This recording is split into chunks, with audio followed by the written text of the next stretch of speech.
नए स्वप्न देखिए। क्या है? नए नए स्वप्न देखिए। मैं उन मानवों में तुच्छतम होना स्वीकार करूंगा जो स्वप्न लेते हैं और उन्हें पूरा करने का प्रयत्न करते हैं। उन मानवों में मैं महानतम पद भी स्वीकार ना करूंगा जो ना तो स्वप्न लेते हैं और ना इच्छाएं पालते हैं। स्वप्न ईश्वर द्वारा भेजे जाते हैं। स्वप्न देखते समय स्वप्न हमें सत्य प्रतीत होते हैं। स्वप्न में कर्ता और कर्म एक साथ ही एक ही शक्ति से उद्भूत होते हैं।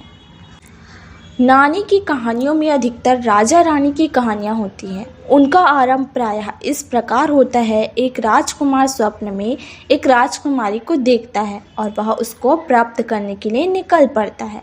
इसके बाद राजकुमार के मार्ग में आने वाली बाधाओं का, उसको मिलने वाले कष्टों का विशद वर्णन होता है और अंततः राजकुमार अपने स्वप्न की सुंदरी को प्राप्त करके अपने स्वप्न को सार्थक करता है। अनेक भक्तों के संबंध में, अनेक साहित्यकारों आदि के संबंध में भी इसी प्रकार की बातें कही जाती है कि अमुक व्यक्ति को स्वप्न में भगवान ने प्रेरणा प्रदान की थी और वह अपने स्वप्न को साकार करने के लिए तत्पर हो गया था आदि। हम यथार्थ जीवन में स्वयं अनुभव कर सकते हैं कि समस्त महान कार्यों के पीछे उनके कर्ताओं के स्वप्न रहते हैं। विल्वर और उसके छोटे भाई ओरविल ने स्वप्न देखा था कि मनुष्य पक्षियों की भांति आकाश में विचरण क्यों ना करे। उसने वायुयान निर्माण की दिशा में अपनी शक्ति लगा दी।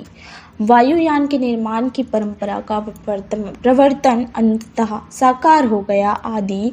कवि वाल्मीकि ने राम राज्य का स्वप्न देखा था। कल्याणकारी राज्य की अवधारणा अतीत के उस स्वप्न की सुखद परिणति है। अभी कल की बात है, पंडित जवाहरलाल नेहरू अक्सर कहा करते थे, हमने एक ख्वाब देखा था।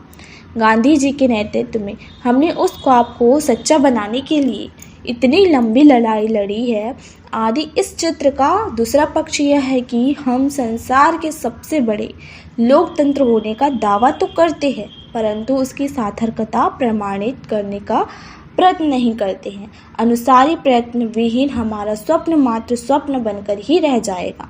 स्वप्न देखकर व्यक्ति अपना लक्ष्य निर्धारित करने की दिशा प्राप्त करता है और तदुपरांत अपनी इच्छा शक्ति द्वारा उसको प्राप्त करने का संकल्प करके उस ओर प्रवृत्त हो जाता है। जो लोग स्वप्न देखकर चुप बैठ जाते हैं और उनमें निहित प्रेरणा की अनुभूति नहीं करते हैं, वे नवनिर्माण की परंपरा से वंचित रह जाते हैं। जीवन की इस तथ्य को इस प्रकार भी व्यक्त किया जाता है कि प्रत्येक व्यक्ति के जीवन में एक घंटी बजती है। भाग्यवान वह है जो उसका सुनता है। दोहरा भाग्यवान वह है जो तदनुसार आचरण करता है। जो घंटी को अनसुना कर देता है उसके लिए जीवन में प्रगति का मार्ग बंद बना रहता है। जो केवल मन मोदकों का सुख लेकर अपने मन को समझा लेता है वह जीवन की यथार्थ सुख से वंचित बना रहता है। मानव स्वभाव की मन मोदक प्रवृत्ति को लक्ष्य करके कहा जाता है कि अभागों की ओर सेक चिल्लियों के सपने कभी सच्चे नहीं होते हैं। तो यह वीडियो हम यहीं पर कंप्लीट करते हैं। आगे और है जो कि अगला पार्ट में बताएंगे। यह वीडियो थोड़ा सा भी पसंद आया हो तो comment, like, subscribe and share जरूर करिए। Thanks for watching.